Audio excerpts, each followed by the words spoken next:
안녕하십니까, 오토다이리 오종훈입니다. 모하비 더 마스터 오늘 만나보겠습니다. 여기는 인천 영종도인데요, 네스트 호텔에서 기아자동차가 이 차를 소개를 하고 기자단 시승회를 개최하고 있습니다. V6 3.0 디젤 엔진을 얹어서 260마력의 힘을 내고 전자식 사륜구동 시스템, 그리고 후륜 서스펜션 구조를 개선했고요, 여러가지 다양한 주행보조 장치들을 적용한 모하비입니다. 새로 태어난 모하비 과연 어떤 느낌을 줄지 여러분들과 함께 알아보도록 하죠. 좋아요, 구독하기 누르시면 출발하겠습니다. 비가 오고 있는데요, 무중시승으로 진행해야 될 것 같습니다. 네, 뒷좌석에 앉았습니다. 앞에 운전자가 운전을 하고 있고요, 그대로 두고 뒤로 왔습니다. 무릎 앞 공간 한번 볼까요? 하나, 둘, 한 3개, 주먹 3개는 충분히 들어갈 공간이죠. 공간을 재는 의미가 없을 정도로 넓은 공간을 확보하고 있습니다. 자, 원 버튼으로 이렇게 내려가고요, 이 정도 남겨놓고 열리네요. 자, 원 버튼으로 다시 닫힙니다. 걸리면 다시 리와인드 되고요. 그리고 도어 패널을 보면 이렇게 나무 장식과 고급스러운 크롬 금속 재질을 사용을 한 스피커, 그리고 블랙 하이그로시 재질의 도어 트림, 손잡이 부분 볼 수 있겠습니다. 대체로 고급스러운 느낌을 잘 구현해내고 있고요. 도어 트림에는 차창 버튼과 더불어서 2단계로 조절 가능한 열선 시트 버튼 들어와 있습니다. 뒷좌석에 열선 시트가 들어와 있다 라는 얘기가 되겠죠. 머리 윗공간 봅니다. 주먹 하나 충분히 들어가고요, 하나 반 정도 들어가겠죠. 머리 위 압박감 거의 없다 라고 봐도 될 듯 합니다. 느슨하게 기대 앉으면 이런 정도 자세가 될 텐데요, 그래도 무릎 앞 공간 충분히 여유가 있죠. 다리를 꼬고 삼계탕의 통닭 자세로 이렇게 다리를 꼬고 앉아봐도 충분한 공간, 또 여유 있는 그런 느낌 느낄 수 있습니다. 시트가 상당히 고급스러워요. 나파 가죽 시트에 퀼트 무늬를 적용을 해서 최대한 그 시트에서 구현할 수 있는 고급감을 최대한 구현해내고 있습니다. 뒷좌석 시트를 이렇게 조절을 할 수가 있습니다. 완전히 누이면 이 정도 되네요. 자, 이런 정도 기대서 편하게 등받이에 몸을 기대서 의지해서 편안하게 움직일 수도 있겠습니다. 완전히 세우면 이건 좀 아닌 것 같고요. 자, 세우면 이 정도 반듯한 자세로 앉아서 갈 수가 있겠습니다. 6대4로 시트는 접을 수가 있고요, 시트를 접으면 트렁크 공간 좀 더 확장해서 사용할 수가 있겠죠. 암레스트 내리면 상당히 고급스럽게 암레스트도 마무리를 하고 있네요. 2개의 컵홀더 이 안에 내장되어 있고요. 상당히 어떤 가죽 재질, 그리고 플라스틱 재질도 상당히 고급스러운 패턴을 적용을 해서 플라스틱이지만 전혀 싸구려처럼 보이지 않는 마무리를 보여주고 있습니다. 빗길에 시승을 나서고 있습니다. 비가 계속 내리고 있는데요. 자, 뒷좌석 가운데 앞좌석 센터 콘솔 뒤로는 송풍구가 들어와 있죠. 그 아래 220V 200W의 220V 전원이 들어와 있죠. 좌우로 USB 포트를 충전할 수 있는 USB 충전구가 들어와 있습니다. 자, 어떻습니까? 이 정도라고 하면 뒷좌석에서 충분한 그런 고급감을 구현해내고 있다 싶습니다. 일단 공간 그 자체가 주는 고급스러움이 있을 테고요, 거기에 더해서 재질, 퀼팅 무늬를 집어넣어서 가죽 시트를 최고 수준으로 끌어올리고 있고요, 그리고 이런 나무와 금속 재질을 적절하게 혼합을 하면서 최대한 실내 분위기를 고급스럽게 끌어올리고 있습니다. 네, 주행 중에 뒷좌석 느낌 잠깐 말씀드리려고 합니다. 일단 시트 포지션이 조금 높은 편이에요. 옆차 창이 상당히 밑으로 내려와 있고요, 이 차체 자체의 높이도 있죠. 그래서 상당히 도로 위를 내려다보는 그런 느낌으로 주행을 하고 있는데요, 지금 마침 밖에는 비가 내리고 있습니다. 타이어에서 어떤 그 저항감을 충분히 느낄 정도로 도로가 많이 젖어 있고 한 상태인데요, 노면 잡소리는 사실 거의 느끼기 힘들 정도로 잡소리가 들어오는 수준은 미미합니다. 전혀 들리지 않는 것은 물론 아니죠. 하지만 타이어와 노면 사이에서 생기는 이런 마찰, 구름 저항, 이런 부분에서 발생하는 소음이 실내로 들어오는 부분은 거의 느끼기 힘든 수준이고요, 뒷좌석에서도 그런 정도라고 한다면 MVH 대책, 소음 방지 대책은 잘 되어 있지 않나 싶은 생각이 있습니다. 하지만 고려해야 될 부분 하나는 젖은 노면에서는 잡소리 발생 자체가 좀 줄어드는 경향이 있습니다. 내리는 비가 노면의 이물질들을 씻어버리고요, 이물질들 자체가 좀 적어지고, 그리고 타이어와 노면 사이에서 이 물이 젖어 있는 그 수분이 타이어와 노면 사이의 밀착감을 더 높여서 소음 발생을 어느 정도 줄여주는 효과가 있기는 합니다만, 그것은 어느 정도 살짝 젖어 있는 노면에서의 얘기고요. 오늘처럼 밖에 이제 물이 어느 정도 고여 있을 정도로 많이 젖어 있는 상황에서는 그 자체 수분 자체가, 노면에 있는 수분 자체가 또한 그 소음 발생의 원인이 되기 때문에 지금 같은 상황에서는 젖은 노면이 MVH 발생을 억제한다 라는 얘기는 적용하기 힘든 정도라는 점 지금 말씀을 드립니다. 도로가 많이 젖어 있습니다. 상당히 편안하고요. 자동차 전용 도로를 편안하게 달리고 있습니다. 시속 100km 정도의 속도인데요. 이렇다 할 노면의 진동, 흔들림 이런 부분들 크게 거슬리지 않습니다. 기아 자동차는 이 차의 리어 서스펜션의 쇼업 소바의 각도를 좀 더 수직에 가깝게 세워서 직립화해서 노면의 진동을 좀 더 효과적으로 감쇄하고 있다라고 설명을 하고 있는데요. 뒷 서스펜션의 구조 개선을 통한 승차감 개선의 효과도 충분히 있어 보이고요. 워낙에 이 차 모하비 자체의 어떤 공간의 만족감, 그리고 여유 있는 공간감에 더해서 편안한 승차감, 이런 부분들 함께 느낄 수 있지 않을까 싶습니다. 자, 지붕의 선루프는 너무 이제 차체의 크기에 비해서 선루프는 너무 좁아 보이고요. 이왕 선루프를 장착한다고 하면 좀 시원한 파노라믹 글래스 루프, 파노라믹 선루프 정도 적용을 하면 어떨까 싶습니다. 조수석 왼쪽에는 이렇게 두 개의 버튼이 있는데요. 이 시트를 앞으로 이렇게 접고 보내버릴 수가 있습니다. 그러면 최대한 접고 최대한 보내면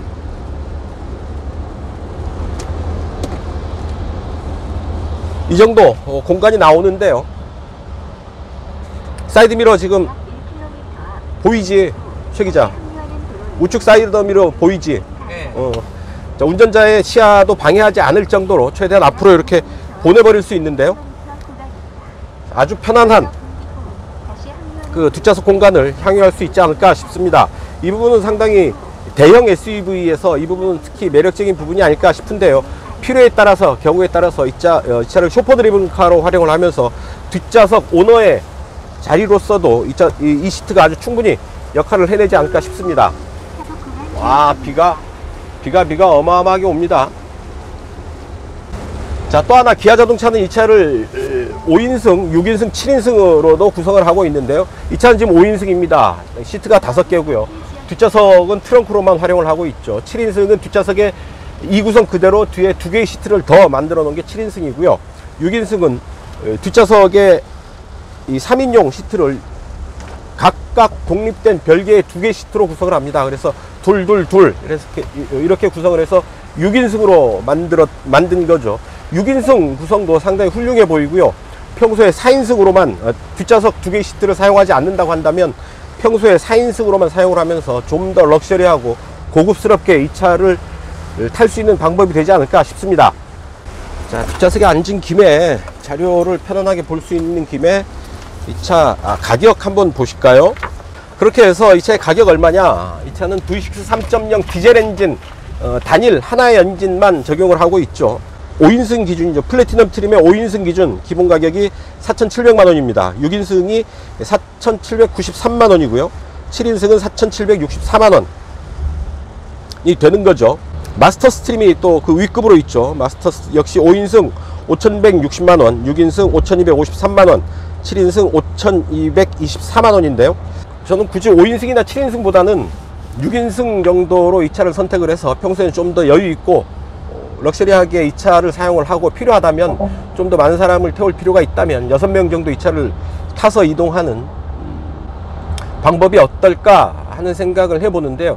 어차피 요즘 추세가 차에 사람들이 가득 타서 움직이는 그런 시대는 아니지 않습니까? 평소에 혼자 혹은 둘이 정도 자주 운행을 하고 필요에 따라서 아주 가끔 이제 여럿이서 타게 되는 그런 상황을 맞게 될 텐데요. 그렇다고 한다면 굳이 평소에서부터 5인승, 7인승을 타는 것보다는 6인승으로 해서 좀 더 여유롭게 이 차를 즐기는 게 좀 더 좋은 현명한 방법이 아닐까, 저는 그렇게 생각이 됩니다. 요즘 차로서는 보기 드물게 프레임 방식을 적용을 하고 있죠. 프레임 방식의 대형 SUV 요즘 참 만나기 힘든 그런 구성이죠. 프레임 방식을 사용하는 SUV 중에 에이다스 시스템, 반자율 운전 시스템을 적용한 차는 이 차가 처음이라고 기아차는 얘기하고 있는데요.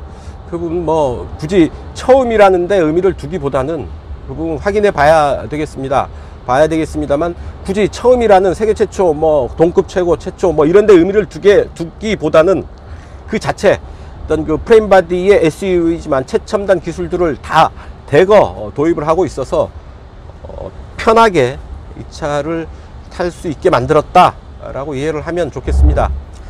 자, 요즘 특히 대형 SUV들이 많이 나오고 있어요. 쉐보레 트래버스 어저께 동해안에서 시승회를 개최했고요. 이 차 모하비 나왔고 펠리세이드도 있죠. 기아 자동차는 또한 미국 시장에 텔룰라이드라는 대형 SUV를 판매하고 있습니다. 이렇게 아주 많은 대형 SUV들이 시장에 나와 있는데요. 현대기아차가 펠리세이드와 모하비 그리고 텔룰라이드를 상당히 적절하게 시장에 포진시키면서 대응하고 있는 것 같아요. 국내에는 모하비와 펠리세이드의 구도로 가면서 좀 그 SUV의 성격이 다르죠. 도심지향의 모노코크 바디를 가진 펠리세이드, 그리고 도심지향을 거부하는, 완전히 도심지향은 아닌 오프로드 주행까지 상당히 감안한 프레임 바디 방식의 모하비를 배치시키면서 소비자들의 선택폭을 보장하면서 동시에 같은 집안 싸움을 어느 정도 분리시켜서 집안 싸움을 좀 막는, 예방하는 그런 효과를 노리고 있는 듯 하고요. 미국 시장에서는 펠리세이드와 텔룰라이드를 배치를 하면서 두 차는 거의 같은 플랫폼을 사용하고 있기 때문에 거의 직접적인 경쟁 구도라고도 볼 수 있겠습니다. 하지만 미국 시장이라는 특수성이 있죠. 미국 시장이 워낙에 현대기아차가 미국 시장에서는 어떤 시장을 지배하는 위치에 있지 않고 추격자에 있기 때문에 어느 차든 많이 팔리면 좋은 상황이 아니겠습니까? 그렇다고 한다면 굳이 둘의 경쟁보다는 둘의 상호 보완을 통해서 미국 시장에서의 점유율을 넓히는 그런 전략을 택하고 있다라고 봐야 되겠죠. 그런 그 대형 SUV 세계 차종의 어떤 시장 포진 상황을 통해서 현대기아차의 전략을 어느 정도 엿볼 수 있는 부분이 아닌가 싶습니다. 뒷좌석 시승기도 이 정도 정리를 하고요. 이제 잠시 후에 제가 운전석에서 시승을 이어가도록 하겠습니다. 운전석으로 가겠습니다. 네, 비가 많이 쏟아지고 있습니다. 거의 폭우 수준인데요. 자, 빗속에 시승 진행해 보도록 하죠. 자, 디자인 먼저 보시죠. 상당히 큰 덩치죠. 위풍당당한 모습을 선보이고 있습니다. 길이가 4930mm로 거의 5m에 육박하고 있고요. 너비는 1920mm, 그리고 높이는 1790mm인데 루프바를 제외를 하면 1765mm가 됩니다. 휠베이스는 2895mm고요. 그래서 이전보다 길이는 같고, 길이와 휠베이스는 같고, 너비가 5mm 더 넓어졌고요. 높이는 약 20mm 낮아졌습니다. 펠리세이드와 비교하면 펠리세이드가 이 차보다 길이가 약 50mm 더 크고 너비도 약 55mm 더 넓습니다. 그래서 덩치, 차체의 크기로 보면 펠리세이드가 조금 더 크다라고 얘기할 수 있는데요. 하지만 모하비도 상당히 만만치 않은 덩치를 자랑하고 있죠. 자, 디자인적으로 보면 버티컬 큐브 램프가 상당히 눈길을 끕니다. 사각의 큐브를 세로로 배치를 한 램프 스타일을 앞뒤로, 리어 램프도 그렇게 버티컬 큐브 방식으로 디자인을 해서요, 상당히 이 차의 특징적인 모습을 보여주고 있습니다. 라디에이터 그릴도 세로 라인을 강조를 하고 있죠. 라디에이터 그릴 한가운데는 모하비 엠블럼을 적용하고 있습니다. 이 차 어디에도 기아 엠블럼이 없습니다. 물론 디테일하게 찾아보면 어느 구석 어느 부품에선가 기아의 엠블럼이 있기는 하겠습니다만, 전체적으로 크게 도드라지는 엠블럼은 모하비 엠블럼을 사용을 하고 있습니다. 여기 스티어링 휠에도 그렇고요, 휠에도 그렇고 라디에이터 그릴에도 그렇고 전체적으로 기아 엠블럼 대신에 모하비 자체 엠블럼을 강조를 하고 있는 것을 알 수가 있습니다. 이 차가 좀 더 기아의 어떤 그 대중적인 이미지보다 좀 더 고급 자동차다라는 걸 얘기하고 싶은 거겠죠. 기아 자동차는 이전에 모하비는 물론이고 그 일부 차종에 기아 엠블럼 대신에 그 고유한 차종 엠블럼을 추가하는 경우가 있었는데, 요즘 웬일인지 그런 부분이 약간 흔들리는 듯한 느낌을 주는데, 역시 모하비를 보니까 역시 다시 어떤 그 독자 엠블럼을 강조하고 있는 모습을 다시 만나게 됩니다. 자, 스티어링을 한번 보시죠. 하나, 둘, 셋, 딱 3회전만 하고요. 끝에서 아주 약간의 유격, 걸 느낄 수가 있겠습니다. 이 차 RMDPS 방식을 적용을 하고 있습니다. 4개 모터를 장착한 MDPS 방식을 적용을 하고 있다라는 얘기죠. 차체의 크기에 걸맞게 딱 3회전 하는 조향비를 만날 수가 있는 거고요. 왼쪽에는 음성 명령 버튼, 그리고 오디오 선택 등의 버튼이 왼쪽에, 그리고 오른쪽에는 계기판 조절 버튼, 그리고 스마트 크루즈 컨트롤, ADAS 시스템을 조향할 수 있는 그런 부분들, 스위치들 들어와 있습니다. 자, 계기판은 내비게이션과 연동을 하고요. 사륜구동 시스템의 구동력 배분 방식을 실시간으로 볼 수도 있습니다. 타이어 공기압 표시가 되어 있고요. 연비 정보, 평균 연비 10.2를 보이고 있어요. 이 차의 공인복합 연비는 9.4km/L입니다. 리터당 9.4를 갔는데요. 평균 연비 10.2를 보이고 있습니다. 시승 중이어서 좀 주행 환경이 그렇게 좋지는 않았을 텐데 10.1을 보이고 있다는 것, 그만큼 평범하게 달려도 공인복합 연비 수준 이상을 기대할 수 있지 않을까 하는 생각을 해봅니다. 오늘은 기자단 단체 시승이어서요, 연비 테스트를 할 수 있는 상황이 되지 않습니다. 연비 테스트는 오늘은 생략하기로 합니다. 제로백 테스트도 마찬가지입니다. 오늘은 제로백 테스트와 연비 테스트는 생략하기로 하고요, 계기판상의 평균 연비 정도를 알아보는 정도로 하죠. 요소수를 사용하는 배기가스 정화 시스템을 사용을 하고 있습니다. SCR 방식이겠죠. 요소수는 일정 거리를 달리고 나면 보충을 해야 되는데요, 시중에서 구할 수 있는 유록스 같은 제품들 주입을 하면 되겠습니다. 주행 모드는 컴포트, 에코, 스포츠, 이렇게 주행 모드를 사용을 할 수가 있습니다. 그리고 주행 모드 버튼 가운데를 한 번 더 누르면 테리언 모드를 사용을 할 수가 있죠. 험로, 거친 오프로드를 달릴 때 테리언 기어를 사용을 하면 되겠습니다. 스노우, 머드, 샌드, 이렇게 테리언 모드에서 다시 3개의 주행 모드를 선택할 수 있어서요, 좀 더 거친 오프로드에서도 강력한 구동력, 도로 상황에 맞는 강한 구동력을 확보할 수 있겠죠. 자, 주행 모드는 이렇게 온로드에서 3개, 오프로드에서 3개 의 주행 모드를 사용을 할 수가 있겠습니다. 자, 12.3인치 모니터가 센터페이셜 상단에 매립형으로 배치되어 있죠. 노출형이 아니어서 저는 상당히 마음에 듭니다. 그리고 좌측으로 이런 조명을 이용한 그래픽 패턴을 넣어서 은은한 조명의 효과를 주고 있죠. 대시보드 앞에 있는 이 부분도 상당히 이 차의 인테리어 디자인적에서 상당히 특징적인 부분이 되겠습니다.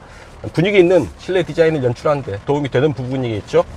나무와 금속, 그리고 블랙 하이그로시 재질로 이런 센터페이샤, 그리고 대시보드를 구성을 하고 있습니다. 상당히 고급스럽고요. 특히 나무가 주는 질감이 제법 고급스럽습니다. 이 차의 고급스러움을 표현해 주는 참 좋은 부분 중에 하나가 아닌가 싶고요.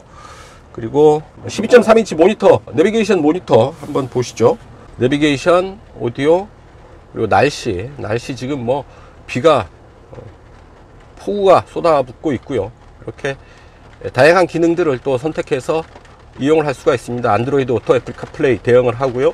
USB, 자연의 소리, 이런 부분들 K7서부터 새로 적용한 이런 부분이죠. 좀 더 편안한 주행 환경을 만드는데 이런 자연의 소리 부분이 도움이 될 수도 있겠습니다. 유보 시스템 가입해서 내 차 위치 공유, 목적지 수신 목록, 이런 부분들, 스포츠, 경기 소식, 차량 진단, 이런 부분들 누릴 수가 있을 테고요. 카투홈, 집에서 카투홈, 이 차를 조절을 할 수가 있다라는 얘기죠. 시동을 걸거나 에어컨을 먼저 켜놓거나 이런 부분들 해서 좀 더 쾌적하게 출발할 수 있도록 할 수가 있습니다. 운행 정보 잠깐 보면 이런 운행 중에 주행 효율을 또 보여주고 있고요. 자, 후석 대화 모드가 있네요. 차량 내 앞부분에 마이크를 이용을 해서 운전자의 음성을 후석 스피커를 통해 출력을 합니다. 벌써 내 소리가 뒤쪽 스피커를 통해서 울리는 소리가 들리는데요. 뒷좌석에서 잠들고 있는 아이들하고 대화를 할 때 실내에서는 아무래도 좀 선명하지가 않을 수가 있는데요. 이렇게 후석 마이크를 통해서 대화를 하면 좀 더 분명하게 사용을 할 수 있겠습니다. 하지만 이 차 5인승이어서 이 기능까지는 필요 없지 싶은데요. 7인승 차라고 하면 뒷좌석에 앉아있는 아이들하고, 그러니까 3열에 앉아있는 아이들하고 좀 더 편하게 대화를 할 수도 있겠습니다. 5인승인데 이게 들어와 있네요. 후석 취침 모드도 있습니다. 후석 취침 모드 설정을 하게 되면 앞에서만 사운드가 출력이 됩니다. 볼륨도 7 정도로 조절이 되고요. 뒷좌석의 스피커는 이제 꺼진다라는 얘기죠. 좀 더 편안한 기능들이 많이 들어와 있습니다. 그리고 대시보드에 이런 무드 등, 무드 조명 램프, 패턴을 적용한 조명을 적용을 해서 좀 더 분위기 있는 실내를 연출을 하고 있습니다. 자, 위에 보면 이렇게 선루프가 들어와 있고요. 선루프가 좀 좁은 듯 하죠. 좀 더 넓은 선루프를 적용을 하면 어떨까 싶습니다. 하지만 이 선루프, 넓은 선루프를 적용을 할 때 이 차 프레임 바디 시스템이어서 차체가 비틀릴 때 선루프가 좀 제대로 지지를 할 수 있을까 하는 그런 생각도 하게 되고요. 이 좁은 선루프를 적용한 이유가 있지 않을까 하는 생각도 언뜻 하게 됩니다. 자주 사용하게 되는 버튼들은 이제 밑으로 빼어놨고요. 그 밑에 공조 스위치 들어와 있습니다. 조작하기 상당히 좋게 되어 있고요. 공기청정 모드가 있습니다. 자, 공기청정 모드를 하게 되면 상당히 외기순환 모드는 차단이 되죠. 공기질을 좀 더 쾌적한 수준으로 만들어 주게 됩니다. 좌우 싱크를 할 수도 있고요. 자, 8단 변속 레버입니다. V6 3.0 디젤 엔진을 조절하는 8단 변속기인데요. 왼쪽으로 밀어서 시프트 업, 시프트 다운, 수동 변속도 가능하게 되어 있습니다. 상당히 조작감도 좋고요. 그 잡히는 맛도 손에 꽉 차게 들어와서 편하게 조절할 수가 있겠습니다. 그 옆에 열선 시트와 냉풍 시트 들어와 있습니다. 대개 독일 차들 보면 이 부분이 하나로 되어 있어서 이 두 개가 같이 작동되는 경우가 있는데요. 이거는 이게 둘 중에 하나만 작동되는 게 맞겠죠. 자, 모하비가 선택하는 방식이 상식에 부합하는 정도의 기능이 아닐까 싶습니다. 그리고 오른쪽에도 조수석에도 냉풍 시트와 온풍 시트, 온열 시트 같이 조절을 할 수가 있습니다. 그리고 주행 모드를 조절할 수 있는 버튼, 오토홀드, 4WD 로우를 버튼식으로 조절을 할 수가 있죠. 버튼식으로 조절을 해서 4WD 로우를 택하게 되면 테리언 기어를 사용을 해서 오프로드에서 좀 더 강한 구동력을 만날 수 있게 됩니다. 자, 이렇게 테리언 기어 머드, 스노우, 샌드 이렇게 오프로드에서 적합한 그 주행 모드를 택하게 돼서 좀 더 강력하게 움직일 수 있는 그런 기반을 마련할 수가 있게 되는 거죠. 자, 이 정도 살펴보시고요. 이제 이곳 경기도 양주에서 영종도까지 달려가면서 이 차의 느낌 다시 한번 여러분들과 공유하도록 하겠습니다. 좋아요, 구독하기 누르시면 출발합니다. 안 누르면 출발 안 합니다. 빨리 누르세요. 자, 출발합니다. 모하비는 프레임 방식의 SUV입니다. 사다리꼴 프레임 위에 엔진도 올리고 변속기도 올리고 이 차를 만들고 있는 겁니다. 오프로드에 좀 더 강한 그런 면모를 갖게 되고요. 차체의 강성이 좀 더 강한 대신에 모노코크에 비해서는 어떤 그 공간의 효율성 또한 그 첨단 기술들을 적용하는데 좀 약간의 애로사항이 있는, 그래서 요즘 대부분의 SUV들은 모노코크 방식을 사용을 하죠. 프레임 방식을 사용하면 약간 뒤쳐져 있는 게 아닌가 하는 생각을 하게 되는데요. 차의 쓰임새, 용도에 따라서 프레임 방식이 좀 더 유리한 면이 있다는 것 말씀을 드립니다. 꼭 이제 모노코크 방식이 무조건 다 좋은 것만은 아니다 라는 얘기죠. 카카오 아이 기반의 음성인식 서비스를 적용을 하고 있죠. 내비게이션, 목적지 전화 걸기 뿐만이 아니라 공조장치도 음성으로 명령을 할 수가 있다고 합니다. 네, 말씀하세요. 에어컨 꺼주세요. 에어컨과 공조를 같이 끌까요? 예. 에어컨과 공조를 같이 끕니다. 네, 말씀하세요. 에어컨 켜주세요. 에어컨을 켭니다. 네, 이렇게 공조장치까지 음성 명령으로 할 수 있습니다. 음성 명령 서버와 공조한다라는 얘기인데요. 결국 음성 명령을 카카오 아이가 이제 서버에서 돌려서 그 결과를 알려준다라는 얘기고요. 데이터 통신이 전제되어야 가능한 그런 기능들이 되겠습니다. 훨씬 더 편리해진 대신에 자동차뿐만이 아니라 이런 그 통신 기술이 뒷받침되어야지 가능한 그런 기술이 아닐까 싶습니다. 자, 이렇게 퉁 과속 방지턱을 퉁퉁 지나가는데요. 상당히 뭐라 그럴까요? 타격감이 있는데 잔진동이 없습니다. 차체가 높이가 있어서 그 흔들리는 느낌을 완전히 지울 수는 없지만, 또한 그 과속 방지턱의 그 충격을 완전히 없앨 수는 없지만 그 느낌이, 충격을 받는 느낌이 상당히 권투글러브, 적당한 충격을 주는 권투글러브를 끼고 때리는 정도의 그런 그 타격감을 느낀다라는 얘기죠. 충격이 느껴지지만 분명히 그 충격의 전체가 전달되는 게 아니라 상당 부분 완충이 돼서 전달이 된다라는 얘기입니다. 이 차 V6 3.0 디젤 엔진을 적용을 하고 있죠. 260마력의 힘을 내고요. 57.1kgm의 토크를 보여줍니다. 260마력의 힘도 힘이지만 57kgm의 토크도 만만치 않은, 무시할 수 없는 그런 힘으로 다가옵니다. 출발할 때, 언덕길에서 출발할 때, 또한 사람들을 많이 태우고 또한 많은 짐을 싣고 움직일 때는 이 강한 토크가 좀 더 어이쿠, 총 쏘는 거야 뭐야? 번개야 번개. 자, 이렇게 그런 그 많은 짐을 싣거나 많은 인원을 태우고 움직일 때는 강한 토크가 좀 더 유용하게 다가오죠. 지방 국도를, 비 내리는 지방 국도를 이제 달리고 있습니다. 이런 길 달릴 때 사실 두 바퀴 굴림 차들은 아무래도 좀 부담이 클 수밖에 없습니다. 구동을 하는 바퀴 둘 중에 하나가 한 바퀴가 미끄러진다 그러면 전체 구동력의 절반을 잃어버리는 거거든요. 이 차는 사륜구동입니다. 상시 사륜구동 시스템을 적용을 하고 있어서 늘 네 바퀴가 지면에서 구동을 하고 있다라는 얘기죠. 그 상태에서 만약 하나 어느 한 바퀴가 미끄러진다고 해도 전체 구동력으로 본다면 하나의 바퀴 4분의 1, 그러니까 25%의 구동력만 잃어버리게 되는 거고요. 나머지 75%의 구동력은 살아있게 되는 겁니다. 훨씬 더 안전하게 믿고 달릴 수 있겠다 싶은 거고요. 또한 사륜구동 시스템 자체가 LSD 차동 제한 기능이 있어서 미끄러질 위험도 훨씬 적죠. 그래서 이렇게 악천후에서 달릴 때, 미끄러운 길에서 달릴 때 사륜구동 시스템이 주는 안정감, 또한 운전자가 갖게 되는 심리적인 안정감, 이런 부분들이 상당히 중요한 포인트가 되겠죠. 실제로 지금 좀 과하게 달려보겠는데요. 네 바퀴가 노면을 딱 붙들고 움직이는 그런 느낌이 있어서 앞바퀴도 뒷바퀴도 노면을 잘 붙들면서 구르고 있다라는 느낌이 옵니다. 좀 더 편안하게 안심하고 이 차를 다룰 수 있겠다라는 얘기죠. 자, 타다 보면 이런 비 오는 날 뿐만 아니라 눈 오는 날, 악천후에 차를 타기에는 풀타임 사륜구동 SUV들이 훨씬 재미있고 유리하죠. 그리고 안심이 됩니다. 만약 오늘 세단을 시승하는데 이렇게 날씨가 굳었다라고 한다면 시승의 의미가 거의 없겠죠. 이런 험한 날에 세단을 타는 건 그 차를 평가하는데 많은 제한 요소를 주기 때문에 차를 제대로 알기에는 굳은 날씨가 큰 지장을 주게 됩니다. 하지만 풀타임 사륜구동을 갖춘 SUV라고 한다면 이런 험한 날씨가 오히려 이 차를 평가하는데 좀 더 좋은 메리트로 작용을 하기도 합니다. 험한 날씨에서 좀 더 안정된 자세, 안정된 주행감을 느낄 수 있다라고 한다면 이 차의 어떤 본질을 좀 더 잘 느낄 수 있게 된다라는 얘기죠.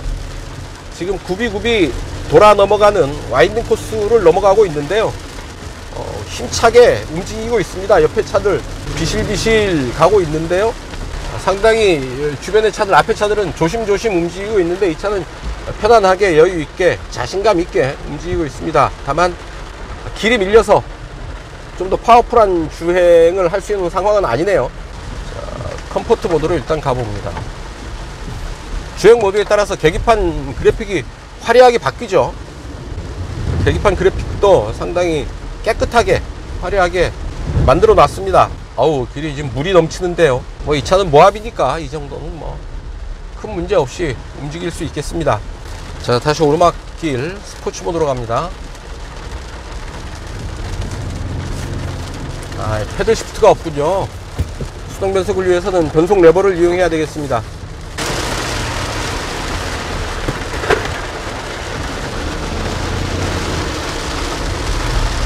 좀 더 강하게 코너를 넘어가 보는데요. 힘이 넘칩니다. 언덕길에서도 순간적으로 강하게 치고 나갈 줄 아는데요. 아이고야, 이 비가 시승기를 하는 중에 비가 가장 많이 내리는 날씨 같습니다. 올 때는 그래도 간간히 내렸다 그쳤다를 반복을 했는데 갈수록 폭우가 쏟아지고 있습니다. 자, 이런 물보라가 상당한데요. 모하비니까. 자, 지금 헤드업 디스플레이가 켜져 있습니다. 켜져 있는데 계속 비가 계속 내리고 있어서 헤드업 디스플레이는 그렇게 선명하게 딱 보이는 게 아니고요. 그냥 그림자가 비치듯이 약간 흐릿하게 비추고 있습니다. 저 부분 그 별도 조정을 통해서 헤드업 디스플레이는 따로 좀 더 선명하게 볼 수 있게 할 수 있지 않을까 하는 생각도 드는데요. 방향 안내까지 헤드업 디스플레이를 통해서 보여주고 있어서 굳이 내비게이션을 보기 위해서 시선을 돌릴 필요는 없겠습니다. 이런 길 차체가 높고요, 최저지상고도 여유가 있어서 물이 좀 어느 정도 차 있어도 큰 문제 없이 지날 수가 있겠습니다. 단 이 차를 타고 물길을 지날 때 주의해야 됩니다. 그래도 특히 물살이 셀 때는 무모한 도전 하지 마시고요, 기다렸다 가든가 돌아가는 길을 택해야 되겠죠. 그냥 잔잔히 어느 정도 고여있는 물들은 괜찮겠습니다만 냇가에 갑자기 불어나는 물에 휩쓸리면 좀 위험할 수도 있습니다. 최대한 안전하게 움직여야 된다라는 얘기죠. 승차감, 흔히 승차감이라고 얘기를 하는데요, 차체 흔들림이 상당히 편안하다, 잘 잡았다, 차체의 어떤 움직임을 잘 제어하고 있다라는 생각이 듭니다. 서스펜션, 특히 후륜 서스펜션 뒷바퀴의 쇼업소바를 거의 수직에 가깝게 세팅을 했다라고 합니다. 그렇게 개선을 해서 전체적인 차체의 흔들림, 차체의 움직임을 잘 조율했다라는 게 기아차의 설명인데요. 이전의 모하비아는 확연히 다른 그런 느낌, 그런 그 승차감, 차체의 흔들림, 거동, 이런 부분을 느끼게 됩니다. 프레임 방식의 SUV라고 해서 좀 거칠지 않을까? 좀 그 강한 모습이 너무 강조된 나머지 좀 거친 모습을 만나게 되지 않을까 하는 걱정도 있었는데요. 크게 걱정하지 않아도 될 정도로 상당히 편안한, 어떻게 얘기하면 소프트한 면모까지도 보이는 그런 그 움직임입니다. 자, 이 차에 아주 다양한 주행보조 시스템들이 들어와 있습니다. 고속도로 주행보조 시스템, 내비게이션 기반의 스마트 크루즈 컨트롤. 스마트 크루즈 컨트롤은 정지앤 출발, 스톱앤 고까지 가능하고요. 전방 충돌 방지 보조, 차로 이탈 방지 보조, 후방 교차 충돌 방지 보조, 후측방 충돌 방지 보조, 운전자 주의 경고, 그리고 하이빔 보조, 뭐 이런 기능들이 들어와 있습니다. 보조, 어시스트라는 얘기인데요. 그런 그 보조라는 얘기들이 끝에 붙어 있는 것을 상당히 명심해야 됩니다. 아직은 완전 자율주행이 아니다라는 얘기죠. 자동차가 책임지지 않고 다만 운전자의 운전을 보조해 준다 라는 얘기입니다. 보조 결국 나는 책임지지 않을 거야 라는 얘기거든요. 결국은 아직은 완전 자율주행 시스템이 아닌 만큼 운전의 책임은 운전자에게 있다. 결국 이런 그 주행보조 장치들은 단지 운전의 보조 기능만을 수행을 할 뿐 완전한 자율주행의 모습을 보여주지도 않고 책임져 주지도 않는다 라는 얘기입니다. 운전자가 명심해야 될 부분이 아닐까 싶습니다. 자, 스마트 크루즈 컨트롤 시스템은 앞차와의 차간거리를 하나, 둘, 세 단계로 조절을 합니다. 하나, 둘, 셋, 세 단계로 조절을 하고요. 네, 이제 차로를 읽었습니다. 자, 이런 악천 후에서도 반자율 운전 시스템 제대로 작동할 수 있을까요? 80km로 놓고요. 자, 차로를 인식을 하고 있고 앞차와의 차간거리도 잘 조절을 하고 있습니다. 자, 완전히 손을 놓고 가고 있는데요. 차로의 중앙을 잘 유지하고 있죠. 비가 내리고 있고 날씨도 어두침침하고요. 시야가 그렇게 썩 좋은 편이 아닌데, 쾌적한 실내 환경을 위하여 외부 공기를 차단합니다 라는 메시지가 나오는데요, 터널을 앞두고 있을 때 스스로 알아서 외부 공기 유입을 차단을 시켜줍니다.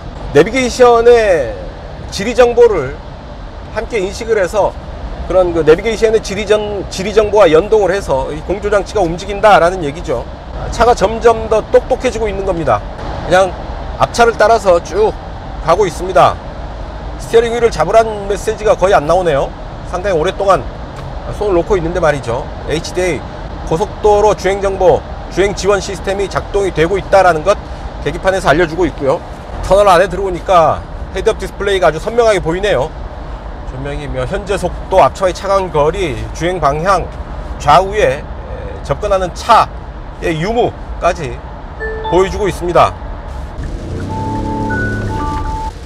액티브 사운드 시스템을 적용을 하고 있습니다. 엔진 소리를 좀 더 듣기 좋게 만져진 소리를 들려준다라는 얘기죠. 자, 고속도로 주행 보조 시스템으로 전환이 됩니다. 이런 안내가 뜨죠. 자, 시속 100을 다시 마크를 했고요. 주행 에코 컴포트 약 1500을 마크하고 있죠. 8단 7단 6단 5단 4단 3200까지 떨어지네요. 그러니까 4, 5, 6, 7, 8단에서 시속 100을 커버를 합니다. 다시 스포츠로 가봅니다. 4단 3000 5 6 7 8 8단 1500까지 이렇게 마크를 합니다. 상당히 RPM은 그렇게 높게 쓰지 않고도 이 큰 덩치를 잘 끌고 가고 있죠. 시속 100에서 1500rpm으로 이 큰 덩치를 끌고 가고 있는 겁니다. 엔진의 힘의 여유를 바로 이런 부분에서 느낄 수 있는 겁니다. 자, 킥다운 버튼, 가속 페달을 끝까지 밟아도 킥다운 버튼은 느껴지지 않습니다. 그냥 아무 저항 없이 바닥까지 밟히는 겁니다. 자, 구동 바퀴, 구동 시스템 한번 볼까요? 자, 이렇게 사륜구동 시스템을 이렇게 보여줍니다. 지금 비가 제법 많이 와서 노면이 젖어 있고 또 미끄러운 그런 상황입니다. 자, 가속 페달을 쭉 밟으면 네 바퀴의 구동 상태를 이렇게 실시간으로 볼 수가 있습니다. 엑셀 오프하면 그냥 타력 주행이 되는 거고요. 엑셀을 쭉 밟으면 네 바퀴의 구동 상태가 이렇게 보여지게 됩니다. 사륜 구동 상태가 정상적으로 작동하고 있다라는 얘기를 이렇게 시각적으로 잘 표현해 주고 있습니다. 아, 이 패들 시프트가 자꾸 아쉽네요. 손이 자꾸 패들 시프트를 찾아서 헤맵니다. 이 스마트 크루즈 시스템을 포함한 에이다스 시스템, 반자율 운전 시스템은 현대기아차가 아주 최고 수준이라고 해도 괜찮을 정도로 아주 야무지게 작동을 합니다.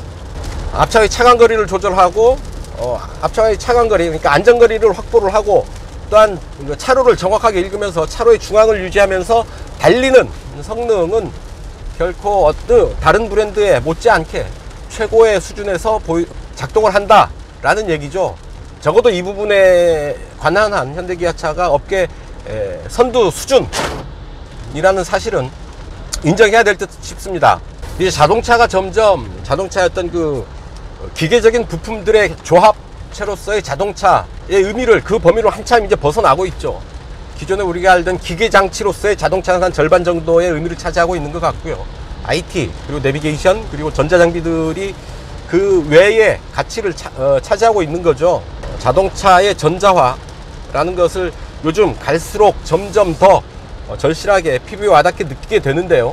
그런 부분에서 적어도 자동차의 전자화라고 한다면 IT, 전자기술에 관한 한 국산차의 수준이, 현대기아차의 수준이 결코 뒤떨어지지 않는다라는 걸 차를 탈 때마다 느끼게 됩니다.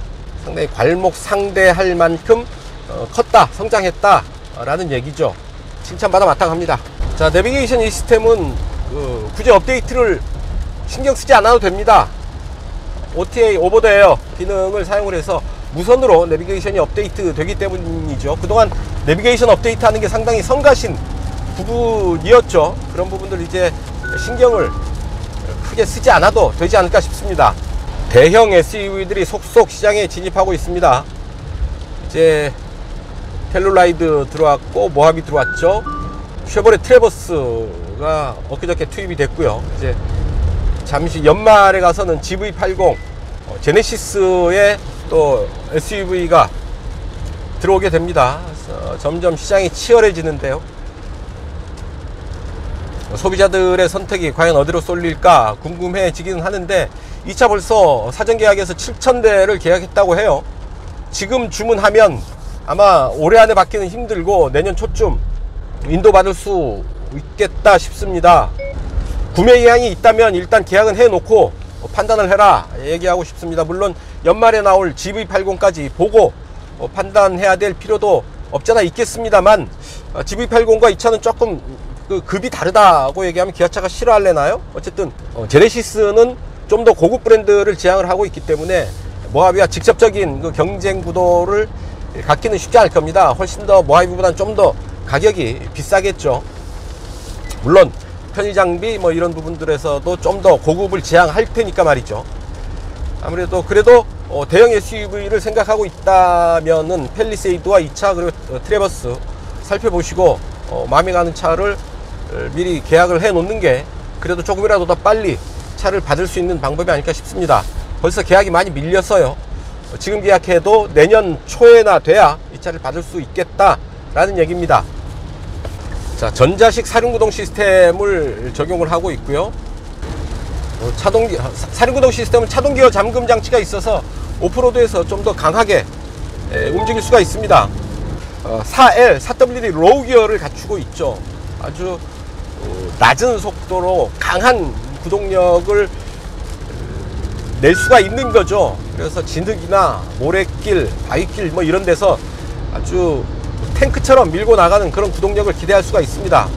오프로드에서 잘 움직일 수 있느냐 없느냐를 4L 기어가 결정을 한다고 보면 이 차는 4L 기어를 갖추고 있어서 4L 모드를 갖추고 있어서 좀 더 오프로드 주행에 적합한 그런 주행까지 염두에 둔 그런 차다라고 볼 수가 있는 거죠. 자, 그리고 테리언 모드, 험로 주행 모드가 있죠. 테리언 모드가 있어서 오프로드 주행에서는 모하비가 좀 더 최적화되어 있다라고 얘기할 수 있을 듯 합니다. 마음 같아서는 이 차를 타고 오프로드를 한번 달려보고 싶은데 말이죠. 오늘 시승 코스에서는 오프로드가 빠져 있습니다. 아쉬운 대목입니다. 참 주행 중에 이 카메라 뷰를 하게 되면 뒷부분 모습을 이렇게 보여주죠. 근데 오늘 같은 날은 비가 오기 때문에 카메라 렌즈에 물방울이 이렇게 묻어 있습니다. 뒷부분이 안 보이죠. 룸미러를 통해서 후방 시야를 확보해야 되는데요. 평소 같으면, 아주 맑은 날씨 같으면 룸미러를 통한 후방 시야보다 훨씬 더 넓고 정확한 후방 시야를 확인할 수가 있겠습니다. 이 부분도 K7에는 빌트인 캠이 있었죠. 차 안에 빌트인 캠을 통해서 블랙박스 역할까지 하는 그런 기능을 장착하고 있는데요. 이 부분도 좀 더 차후에 빌트인 캠도 아마 고려를 하지 않을까 하는 생각도 하게 됩니다. 약간 스티어링 휠을 흔들어 보면 차체의 높이가 있기 때문에 낭창거릴 정도는 아니지만 살짝살짝 그 기우는 느낌은 지울 수가 없습니다. 저 혼자만 타는 차가 아니어서 좀 강한 제동을 하기는 좀 힘들고요. 살살살살 제동을 해보면 그래도 뭐 크게 밀리지 않고 정확하게 운전자의 의도를 반영하는 그런 제동의 느낌 보여주고 있습니다. 약간 앞이 숙여지는 느낌은 있네요. 자, 단도직입입니다. 변속기에 변속 충격이 간간히 발생을 합니다. 시속 100을 유지하면서 체크를 했을 때 4단 부분에서 변속 충격이 툭 끊어지는 그런 변속 충격을 느꼈었는데요. 지금도 가속 구간에서 잠깐 변속이 매끈하게 이어지지 않고 끊겨지는 그런 변속 충격을 느끼게 됩니다. 제가 한 두세 번 정도 가속 중에 변속이 매끈하게 이어지지 않는, 그래서 변속 충격이 좀 강하게 느껴지는 순간을 경험을 했어요. 이 8단 자동 변속기인데요. 좀 더 조율을 잘 해야 되지 않을까 하는 생각을 하게 됩니다. 자, 변속 충격을 느껴보기 위해서 몇 차례 이제 급가속을 또 와요. 지금도 툭 다시 변속 충격을 느꼈는데요. 어느 지점에서 변속기가 툭 끊겼다 이어지는 그런 느낌이 있습니다. 이거 조금 생각해 봐야 될 부분인데요. 심각한 문제가 될 수도 있겠다 싶은데요. 아주 자주는 아니지만 아주 가끔 가속을 이어갈 때 시프트업이 일어나면서 변속 충격이 좀 강하게 일어날 때가 있습니다. 이 부분 한번 좀 기아 자동차에서 좀 더 세밀하게 체크해 볼 것을 당부드립니다. 자, 이제 영종도입니다. 다시 양주를 출발해서 목적지인 이곳 영종도에 들어서고 있는데요. 이제 시승의 막바지에 접어들고 있죠. 근데 지금까지 기아 자동차가 새로 선보인 모하비 시승을 했습니다. 대형 SUV 그리고 프리미엄 고급 SUV에 걸맞는 편안한 승차감이 돋보였습니다. 상당히 럭셔리한 분위기, 공간 그 자체가 주는 고급감 잘 간직하고 있고요. 이런 디테일한 소재 하나하나에도 고급스러운 느낌을 담기 위해서 많이 노력한 부분도 돋보입니다. 프레임은 바디 시스템의 SUV죠. 프레임 방식을 사용한 SUV인데요. 4WD 로우 기능을 갖추고, 다음에 테리언 모드를 갖추고 있어서 험로 주행에 좀 더 최적화된 대형 SUV의 면모를 잘 갖추고 있지 않나 싶습니다. 자, 4,700만 원에서부터 시작되는 가격, 그리고 당당한 디자인, 고급스러운 분위기, 다양한 기능, 오프로드에서 특히 돋보이는 기능, 뭐 이런 부분들 보면 기존의 4륜구동 시스템의 SUV를 좋아하는 고객들 중에서도 좀 더 터프한 부분을 좋아하는 소비자들이 이 차에 시선을 많이 두고 있지 않나 싶습니다. 평소에는 온로드 위주의 생활을 하다가도 주말에 좀 더 거친 길을 통해서 대자연 속으로 좀 더 깊이 들어가기를 원하는 소비자들이라고 한다면 이 차 모하비를 택하는 게 답이지 싶겠습니다. 이런저런 대형 SUV들이 속속 시장에 진입하고 있는데요. 뭐 굳이 얘기를 하자면 대형 SUV 시장에 큰 장이 섰다 라고 봐도 좋을 듯 합니다. 이제 트래버스도 엊그저께 들어왔고요. 이 차 모하비가 투입됐고, 가을에는 연말 전에 GV80, 제네시스의 GV80까지 시장 진입을 예고하고 있습니다.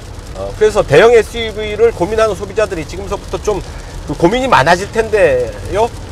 거친 오프로드에 다가서기를 원하는 고객들이라고 한다면 이 차 모하비도 좀 더 눈여겨봐야 될 차종이 아닌가 싶습니다. 그런 말씀 전해드리면서 오늘 시승은 여기서 정리할까 합니다. 지금까지 빗속의 시승 듣기, 특히 소리가 참 많이 불편하셨을 텐데요. 그럼에도 불구하고 시청해주신 여러분께 감사의 말씀 전하면서 오늘 시승 여기서 정리하겠습니다. 지금까지 저는 오토다이어리 오종훈이었습니다. 감사합니다.